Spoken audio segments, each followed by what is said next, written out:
உங்ககிட்ட சொல்லிட்டா மட்டும் நீங்க அதட்டி கேட்டு விடுவீங்களாக்கும். எல்லா ஜம்பமும் இந்த சுகாசினி கிட்ட தான். மகனை பார்த்தா போதும், பவ்யமா அவனுக்கு ஏற்ற மாதிரி மாறி விடுவீங்களே. உங்களை பற்றி எனக்கு தெரியாதா என்ன? சுகாசினியின் இந்த விரட்டலுக்கு பிறகு ரகுநந்தன் வாய் திறப்பாரா? மனைவி பின்னாலேயே நடந்தார். என்ன, மனைவியின் முந்தானையை பிடிக்காத குறை ஒன்றுதான் மிச்சம். மழை வராது என்ற தைரியத்தில் வீட்டை விட்டு கிளம்பி விட்டான் த்ரீலோக். காற்று பலமாக வீச தொடங்கிவிட்டது. எங்கிருந்த தூசும் மண்ணும் பறந்து வந்து முகத்தில் அப்பியது. எதிரே யார் வருகிறார்கள் போகிறார்கள் என்பது கூட தெரியவில்லை. வீட்டிலிருந்து 6-7 கிலோமீட்டர் தூரத்தை தாண்டி வந்துவிட்டு இருந்தான் த்ரீலோக். எந்த நிமிடமும் மழை கொட்டும் என்ற நிலை. வீடு திரும்பவும் முடியாது.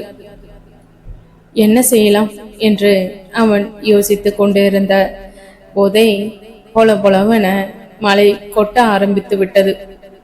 மழை துளிகள் ஒவ்வொன்றும் த்ரீலோக் மீது படபடவென விழத் தொடங்கின. இதற்கு மேலும் போக முடியாது என்பதால் சற்று தொலைவில் மிக பெரிய மைதானத்துக்கு அருகே நீண்டு உயர்ந்த மரத்தின் அடியில் ஒதுங்குவதே நல்லது என்று நினைத்து அந்த மரத்தின் அருகே மோட்டார் சைக்கிளை நிறுத்தினான். அதற்குள் அந்த மலையில் தெப்பமாக நனைந்து விட்டான் த்ரீலோக். உடை முழுக்க நனைந்து ஈரமாகிவிட்டது. பலமாக வீசிய சூறைக்காற்றில் உடல் நடுங்கியது. பற்கள் தாளம் போட்டன. மேலே வானத்தை அண்ணாந்து பார்த்தான். கருமேகங்கள் ஒன்றை ஒன்று பின்னி பிணைந்து கை கோர்த்தபடி வெள்ளி நூலிலைகளாக சரம் சரமாக மழையை பெய்து கொண்டு இருந்தன. மனிதர்களைப் போல நாங்கள் பாசாங்கு காட்டுறோமா? இப்போ நாங்க யார் என்று புரிந்திருக்குமே என திரிலோக்கை பார்த்து இயற்கை கேலி பேசுவதைப் போல மழை கொட்டி கொண்டே இருந்தது. அத்துவான காட்டுக்குள் வந்து மாட்டிக்கிட்ட பயம்தான் ஏற்பட்டது திரிலோக்கிற்கு. எப்பதான் மழை விடுமோ தெரியவில்லையே. நடுநடுங்கும் உடலோடு சுற்றும் முற்றும் பார்த்தான். அந்த மரத்தின் இன்னொரு பக்கம் வானமே கூரையாக வாழ்ந்து கொண்டிருந்த வயசான அந்த தம்பதிகள் சாக்கு பையை தலையில் கவிழ்த்து கொண்டு ஒட்டி உரசியபடி அமர்ந்திருந்தனர். என்ன ராசா, மலையில மாட்டிக்கிட்டியா? எங்க கிட்ட கூட கூட இல்லையே, இருந்தா கொடுத்து உதவுவோம் என்று அந்த ஏழை தம்பதிகள் சொன்னபோது அவர்கள் மனதில் நிறைந்திருந்த ஈரத்தை எண்ணி நெகிழ்ந்தான் த்ரீலோக். சட்டென்று வேறு திசையின் சாலையை கூர்ந்து பார்த்தவனுக்கு ஆச்சரியம் காத்திருந்தது. யார் அந்த இளம்பெண்? தங்க சிலையாக மலையில் நனைந்தபடி ஸ்கூட்டரில் வருகிறாளே என்று இமை மூடி திறப்பதற்குள் அவன் ஸ்கூட்டரை நின்றிருந்த மரத்தின் அருகே அந்த பெண் நிறுத்திவிட்டு அவசர அவசரமாக ஓடி வந்தாள். அவள் மிக அருகில் வந்தபோதுதான் அது ரக்ஷிதா என்பதை தெரிந்தது. அவன் கண்களை அவனாலேயே நம்ப முடியவில்லை. இது கனவா அல்லது நனவா? ஒரு கணம் தன்னைத்தானே கிள்ளி பார்த்து கொண்டான். வலிக்கிறது, நனவுதான் என்று சுய நினைவுக்கு வந்தான் த்ரீலோக். மலையில் முழுக்க நனைந்து விட்டதால் எதையும் சிந்திக்க முடியாத நிலையில் ஒதுங்க இடம் கிடைத்தால் போதும் என்று ஓடி வந்து மரத்தடியில் நின்றவள் ஈரமான தனது ஆடையை திருத்துவதிலேயே கவனமாக இருந்தாள் ரக்ஷிதா. இன்றைக்கு என்று பார்த்து ரஷிதா தலைய மெலிதான நூலிலை வேய்ந்த சேலையை அணிந்து வைத்திருந்தாள். அவள் உடுத்தி இருந்த மெல்லிய ஜாக்கெட் முழுவதுமாக மழையில் நனைந்து அவளது உடலோடு ஒட்டி இருந்தது.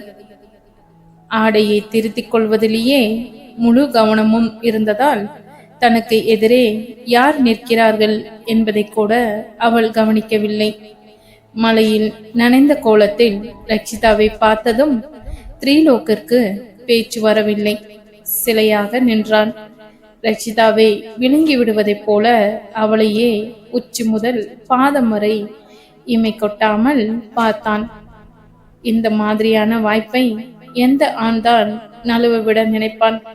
ஸ்திரீலோக்கும் இளமை வாசலில் நிற்பவன்தானே, அவனுக்கும் அந்த ஆசை இருக்காதா என்ன? ரட்சிதாவின் இளமை அழகு அவளை என்னமோ செய்தது. எதர்ச்சியாக நிமிர்ந்து பார்த்த ரஷிதாவுக்கு தன் எதிரே நிற்பது யார் என்று பார்க்க தோன்றியது.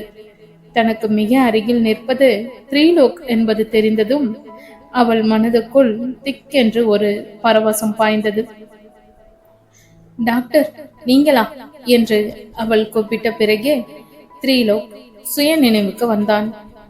என்ன டாக்டர், பக்கத்தில் யார் வந்து நிற்கிறார்கள் என்பது கூடவா தெரியவில்லை? அப்படி என்ன யோசனை டாக்டர்? புன்னகைத்தபடியே கேட்டாள் ரச்சிதா. சோவென்று பொழியும் இந்த மலை சத்தத்தில் கவனிக்க தவறிவிட்டேன் என்று தெரிந்தே ஒரு பொய்யை சொன்னான் த்ரீலோக்.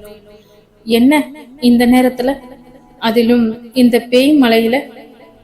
தோழி ஒருத்திக்கு கல்யாணம், அதிகாலை முகூர்த்தம், அதில் கலந்து கொண்டு விட்டு திரும்ப மலையில தான் மலையில் மாட்டிக்கிட்ட.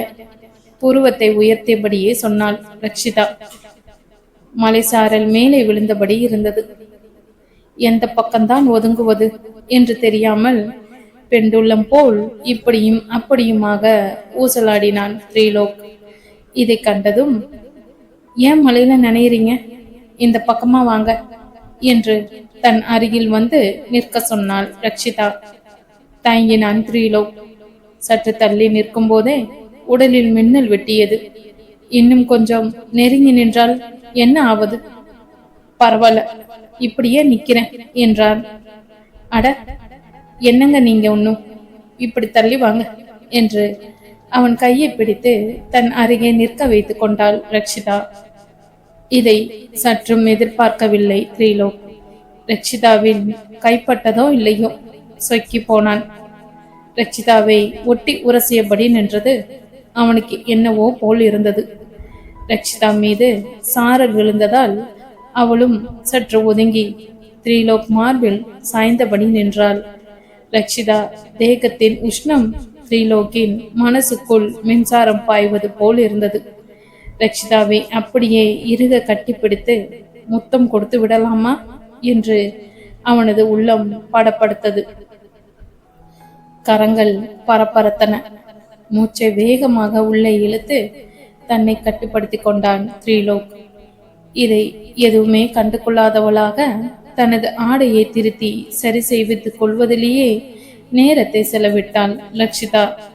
த்ரீலோக்கின் பார்வை அவள் மீதே நிலை கொத்தி நின்றது. ஆமாம், நீங்க எங்க இந்த பக்கம்? நண்பனை பார்க்கலாம் என்று வந்தேன். நானும் இந்த மலையில் மாட்டிக்கிட்டேன். த்ரீலோக் சொல்லி முடிப்பதற்கு முன் வானில் மின்னல் வெட்டியது.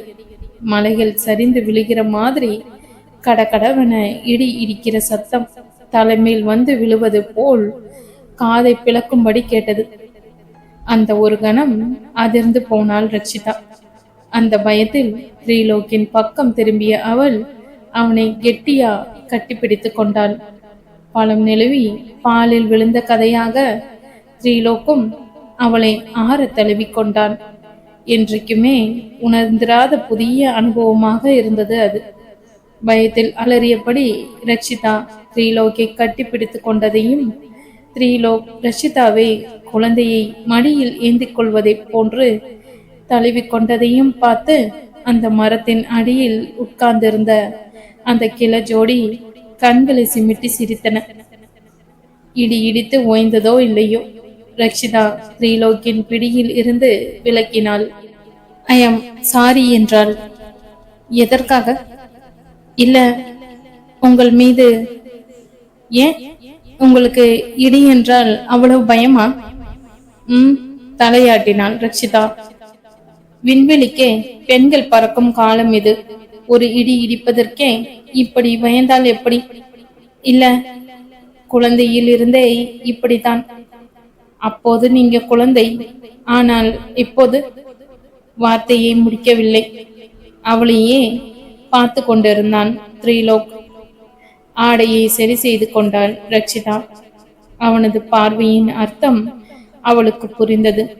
நாணம் அவள் முகத்தில் குடியேறியது.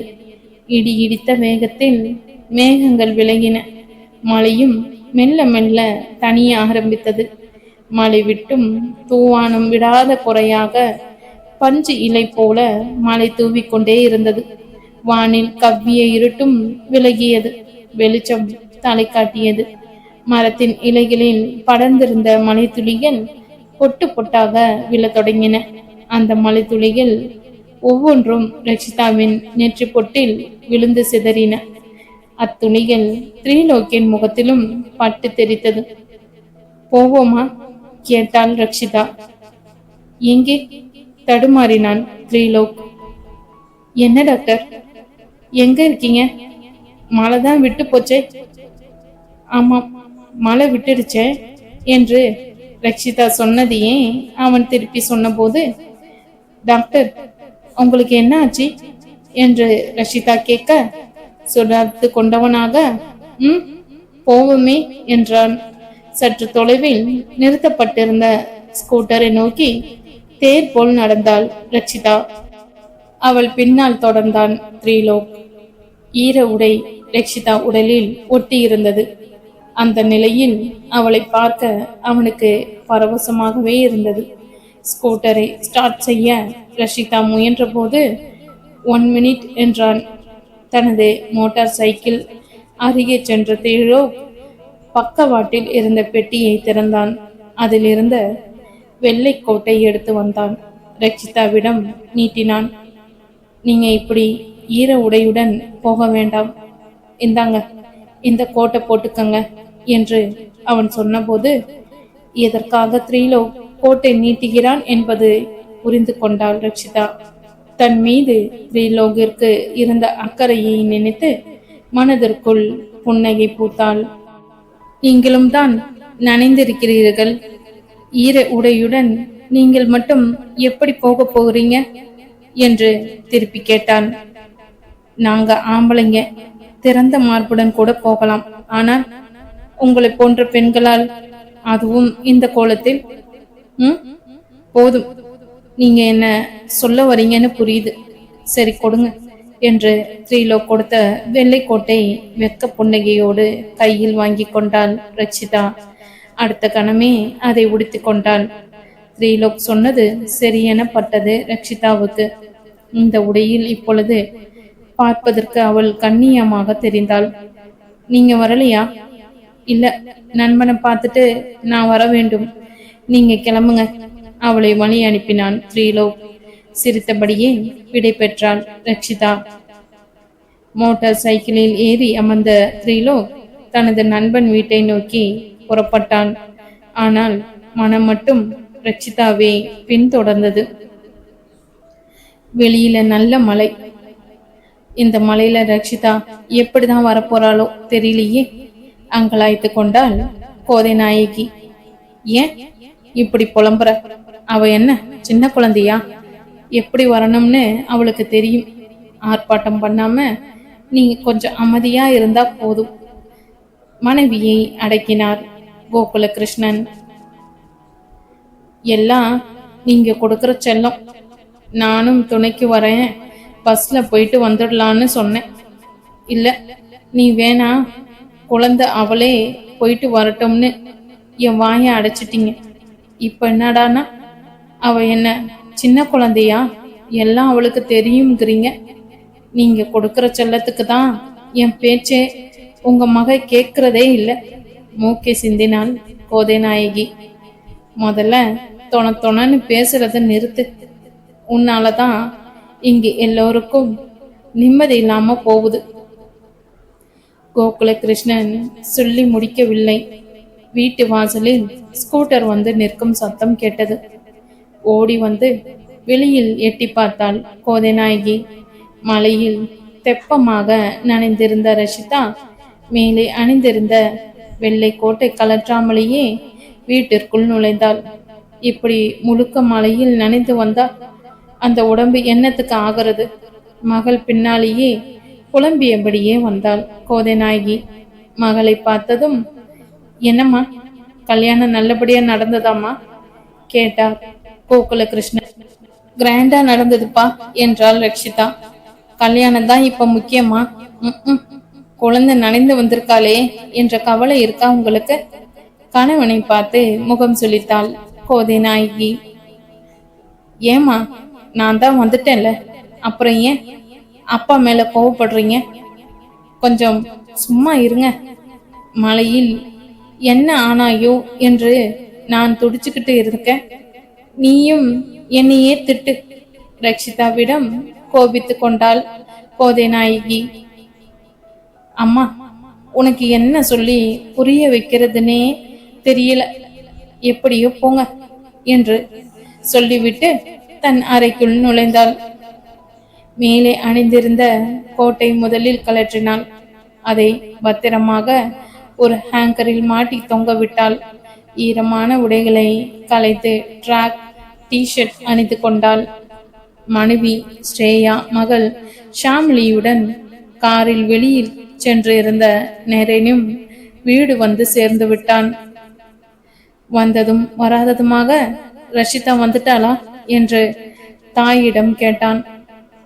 நீங்க மட்டும் காரில் போய் நனையாம வந்துட்டீங்க, அவ என்னடானா தெப்பமா நனைந்து வந்து நிக்கிறா, என்னத்த சொல்ல, அழுத்து கொண்டாள் கோதை நாயகி. பத்திரமா வந்துட்டா இல்லையா, அப்புறம் என்ன? தனது அறையை நோக்கி நடந்தான் நரேன். ஸ்ரேயா அவனை பின்தொடர ஷாமிலி ரக்ஷிதா அறைக்கு ஓடினாள். நரேனிடம் கோகுலகிருஷ்ணன் எதுவும் கேட்டுக்கொள்ளவில்லை. இவை எல்லாவற்றையும் அமைதியாகவே பார்த்து கொண்டிருந்தார். நண்பனை பார்க்க போகிறேன் என்று ரக்ஷிதாவிடம் சொன்ன த்ரிலோக் அந்த மரத்தடியில் அவளை சந்தித்த பிறகு நண்பனை காண போகாமல் வீடு திரும்பினான். ரக்ஷிதாவை போலவே வீட்டில் அவனுக்கும் அர்ச்சனை நடந்தது.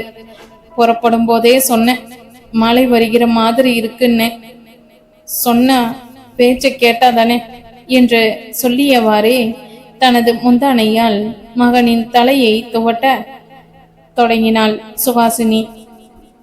ஏன், டவல் எடுத்து துடைக்க வேண்டியது தானே, பச்சை புள்ள மாதிரி இன்னும் முந்தானையில தொடச்சுக்கிட்டு என்று ரகுநந்தன் சொல்ல, உங்களுக்கு எங்க பிள்ளையின் அருமை தெரிய போகுது?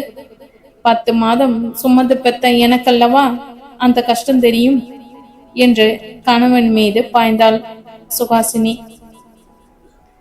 ஒரு வேடிக்கைக்கு சொன்னால் கூட உனக்கு பொசுக்குன்னு கோபம் வந்துடுது, வயசாகி வருதுல்ல, அப்படிதான் இருப்ப. சரி ஆகட்டும் என்று மனைவியை சமாதானப்படுத்தினார் ரகுநந்தன். ஏமா அப்பா மேல கோபிச்சுக்கிற? அவர் எப்பவும் அப்படித்தான், எதையாவது சொல்லிக்கிட்டு இருப்பார் என்றான் த்ரிலோக். ஆண்டி, இந்தாங்க டவல். கையில் டவலுடன் வந்து நின்றாள் திருவேணி. அதை வாங்கி கொண்ட சுஹாசினி மகனின் தலையை அந்த டவலால் துவட்ட தொடங்கினாள். ஏ திருவேணி, நீ எங்க இந்த நேரத்துல? அவளது தலையில் ஒரு குட்டு வைத்தான் த்ரிலோக். நீ வீட்ல இருந்து புறப்பட்ட உடனே திருவேணி இங்க வந்துட்டான், மழை வருகிற மாதிரி இருக்கு. த்ரிலோக் இந்த நேரத்துல எங்க கிளம்புறாப்ல என்று கேட்டாள். அப்போதிலிருந்து நம் வீட்டில் தான் இருக்கா. சுஹாசினி சொல்லி கொண்டு இருக்கும் போதே அங்கிருந்து ஓடிய திருவேணி சூடான காப்பி டம்ளருடன் வந்தாள். இந்த த்ரிலோக், சூடா இந்த காப்பியை குடி, குளிருக்கு இதமா இருக்கும். காப்பி டம்ளரே நீட்டினாள்.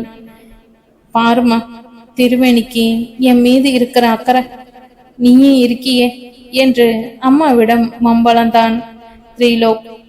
டே, இது உனக்கே ஓவரா தெரியல? ஏதோ உனக்கு உதவி செஞ்சா நீ திருவேணிய வேலைக்காரி ஆக்கிருவ போல இருக்கே. மகன் தலையில் செல்லமாக குட்டினாள் சுஹாசினி.